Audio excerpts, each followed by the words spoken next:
Hi you guys, welcome back to my channel and welcome to a new dragging video. Okay, let's get into it. It is a Big C bonanza today, so let's get straight into it. The first story is out of New York City. I believe this is the boutique in Soho. I have a bunch of the New York ones, so we'll just say Chanel New York. After being a loyal customer for so many years, I've never had such a bad experience at Big C. The manager, name's the manager, is completely not helpful and rude. I bought a display bag 4 days ago at another location. I came in to exchange it for another color. He kept insisting the bag was in bad condition when it was a display bag and it had a stain before. On top of that, I ended up waiting 40 minutes in line outside with horrible service. First of all, girl, you're wrong. You're wrong, girl. And if I was a manager of that store, I'd be like, oh, bye. I know you're not coming here to try and exchange a display bag for another color, which you know what that means. She wants a brand, she wants then a bag that's not a display bag in another color. And you knew you couldn't pull that stunt at the boutique where you bought the display bag. So you come here and the manager was like, let me stop you right there, girl. Sit down. I'm in that mood today, you guys. I'm not playing with the people on Google reviews anymore. She's bang out of order. Bye. The next one is also from New York. I believe this one is the Flagship boutique. When I was a teenager, I saved up my money to buy my mum a pair of earrings for Mother's Day. So I walked into the Chanel with my pimply face and sweats, excited to buy these earrings for my mum, and not one SA wanted to help me. When I asked for help, they kept sending me to different parts of the boutique to seek assistance, in which case no one would want to assist. It was horribly awkward and almost embarrassing as I watched other browsing customers being approached with such warm attitudes. When I consider the climate we're in, I can't help but feel disappointed in this iconic brand after all these years. Well, sorry, but the world does not cater to you or your feelings. And you know that saying, like, facts don't care about your feelings? We should replace that with luxury brands, honey, don't care about your feelings. So you're there, complaining that, you weren't treated well. You were a young teenager. That's super sweet to want to buy your mom something. But the world does not bow down to you just because you want to buy a pair of earrings. I'm in that kind of mood today. And if you guys come for me, I don't care, okay? Because I'm sorry, the world, this is actually a good life lesson. For this individual. The world does not bow down to you. Yes, you want to buy your mum earrings. That's a wonderful, lovely thing. I'll be buying my mum a present as well when I go to Paris. But the world does not revolve around me and me wanting to buy her something. Sorry, it doesn't. So it's a good life lesson to learn early, if you ask me. The next dragging review is also from New York. What's going on in New York today, honey? One of the essays there is pretty offensive. She was okay until I asked her, is there a bag below $4,000? She became very impatient. Please remember, you're working there as an SA. It's not necessary for me to buy from you if all you have is an attitude. I mean, girl, what do you expect her to do? I mean, you walked in there and you were like, all I have is 4 racks, which is fine. I mean, it's fine to have 4 racks. It's not fine to say, do you have anything below 4K? Big C have a website. They have an iPhone app. They used to have an Android one, by the way, and I don't know why they don't use that one anymore, but you can just go on their website and you can look up the items that are below 4K. I don't know about bags, but I'm sure that there are like jewelry pieces that are under 4 racks. I can't think off the top of my head right now because I'm not familiar with the USD prices. To those of you in the US, are there any leather handbags at Big C for under 4,000? I think it leaves a poor taste in the mouth of the SA to bring up money. And I think I might actually talk about this in a Hot Topics video, whether it's okay to mention this. Like, is it okay to bring up budget, or should you say, like, how, oh, this is all I have, should you say yes or no? I don't know. I feel like at Big C, you should probably avoid it or you're going to end up getting skull dragged. So once the SA realized that she only had 4 racks and was very focused on things under 4 racks, she was tired. But maybe the wallets on chains are under 4,000. You guys in the States, you'll let me know. The next one is one of the Chanel's in Florida, I believe. this store, and I believe this is the Miami Design District. If it's not, I'll add I'll put an update here, but I believe it is. This store has possibly the worst customer service of any luxury store. We're fully aware of the appointment method, so I schedule appointments directly with my SA, who means well but is helpful. But once you arrive, the guard at the front ignores you for about 20-30 minutes. Once they decide to acknowledge you, they make you stand in the line regardless. So what's the point of the appointment system again? And she puts the thinking emoji. Yeah.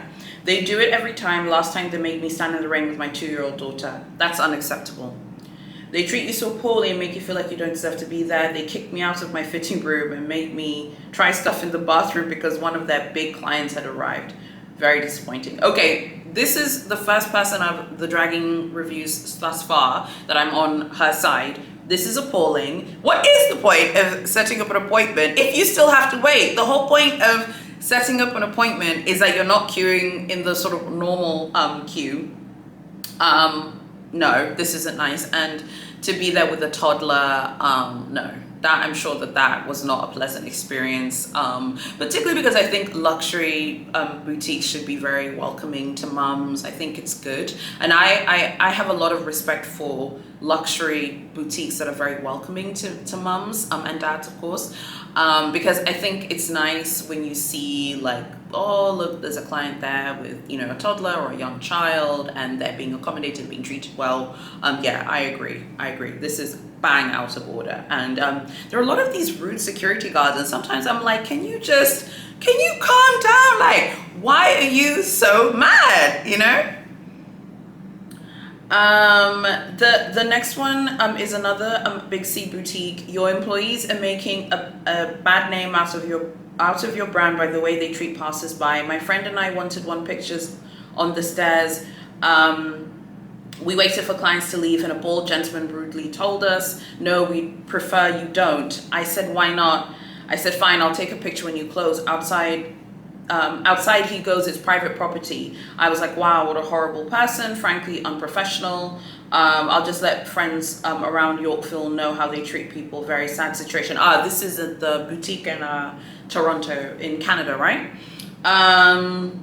Yeah, this is unfortunate, but I think with pictures, she should have just take the picture without asking. But then, you know, it's a fair point. It's private property. We know that Chanel and Goya are very big on pictures. They really don't like people taking photos and pictures unless you're like known to the boutique. They're okay with you taking pictures and stuff, but we know how they feel, particularly if they don't know you. They really, really don't like it. So I think you have to be kind of careful, like the way you go about it. The next dragging review is the Chanel boutique in Sydney in Australia at Westfields. Whenever I shop at Big C in London, I have outstanding 5-star service. No matter how small, my partner and I were always offered champagne, and we really enjoyed the premium shopping experience and interacting with staff. You know where this is going. The champagne police have arrived! Where's the Moet? Where's the Bollinger? Shopping at Chanel in Sydney Westfields, whether browsing, purchasing earrings, or dropping over $15,000 for a handbag, I have never been offered champagne or refreshments, and the enthusiasm of staff and customer service is underwhelming, borderline rude and intimidating. Having jewelry repaired or restored, it's returned to me in plastic paper and not even presented in a nice box. Not a good look for such a premium brand. I'm never shopping at Big C in Sydney again. I've gone back to Dior now. The customer service is high touch. The staff are friendly. Refreshments and champagne are all offered while browsing. No pressure to buy because they want me to love my purchase, and they'll happily showcase their products to you even when I said I'm only browsing. I've only recently discovered that Dior have the best customer care, aftercare, which impressed me so much. It put me off from shopping at Chanel in Sydney again. Okay, so there are a few things. By the way, shout out to everyone in Australia. I'm going to be featuring more Australian locations because the Australian boutiques, all the top tier girls, honey, they always deliver because people are dragging them, okay? Okay, so there are a few things. We've talked about the champagne police. The champagne police, if you're new to my channel, are people who shop at Big C. Specifically, Big C gets the champagne police, and they complain that Chanel didn't offer them champagne. You know, girl, I don't think you should be offered champagne if you're browsing, honey. No, I don't. You know, I think, yes, I think if you're spending 15,000 Australian dollars on a handbag, yes, I think it would be nice for the SA to offer you champagne. But I don't know why people are so fixated on being asked. You know, I'm trying to think. Trying to think of all the things that I'm looking to buy on this trip. I'll ask for it. I'll ask for it. If she doesn't offer, I'll be like, "Can you? Do you have champagne? Yeah, sure. Could I have some? Yes, of course." It's that easy. Why do you need to put your champagne police hat on? Okay, jump in the champagne police cruiser, driving around all Big C boutiques like, you didn't offer me anything. I think that my beef with this particular review, this one from Sydney in Australia, is that she's even admitted that she's been offered champagne while browsing. I mean, I'm sorry, if they're offering you champagne while you're browsing, even at Big Dior, and we know how Dior are, Dior essays come across really, really nice, so friendly. They focus on you like a laser beam. Some might even call it love bombing. You know that thing that people talk about, like love bombing. They focus on you like, yes, yes, yes, everything's great, everything's amazing, to get you to spend as much money as possible. And then after you don't, they move on, and then they give that person the same attention. Some people have said that they feel like Dior is fake and their essays are fake. I mean, maybe, who knows? But I doubt a Dior essay is offering you champagne just because they really like you and they want you to love the brand. Give me a break. It's a business, okay? It is business, first and foremost. They want you to buy things and spend lots of money, okay? They want you, boo-boo, to spend money. They don't want you just to sit there looking at things, like looking at the walls, you know? They definitely want you to spend. So while I agree that she should be offered drinks, I don't agree that you should be offered champagne if you're browsing. My thing is, if I'm browsing, I don't want to take up anyone's time, and I want to be respectful of the person's time. Like, oh, I'm just looking around, like I'm in the market for anything today. I think that's like a nice way of saying it. Make it sound a little bit better than that, but like, oh, I'm just looking around, I'm not in the market for anything today, but if I need anything, I'll give you a shout or whatever. I don't think you should be like, oh, I'm just looking around, can I have champagne? No, obviously champagne and really nice drinks are for people who are buying. Okay, it's unfortunate, but maybe the essays at the Sydney Big C Westfields are like, oh, here comes this girl, like she wants to look around and she's not buying anything. I don't know, tell me what you think about that one. We know how it is at flagships, at standalones. I feel like there is a difference between shopping at department stores, Chanel's, or department store Louis Vuittons, the concessions, versus the standalones. I do think that there's a difference. I've noticed a difference in London. I've noticed a difference in Paris. The department store concessions for all of the top tier girls, they're very relaxed. They know that someone's going to walk in and spend 100K. They don't care. Whereas I feel like the standalones, they want to know exactly how much every single person coming into the boutique is going to spend today. Not tomorrow, not with a hope or promise that you're going to come back to spend, but they want to know how much you're spending today.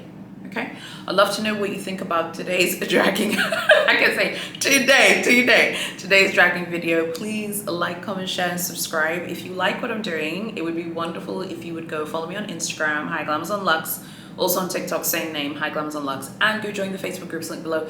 Some of you, I think maybe think like the Facebook group's annoying or something. I don't know. I hope it's not annoying. I hope it's fun.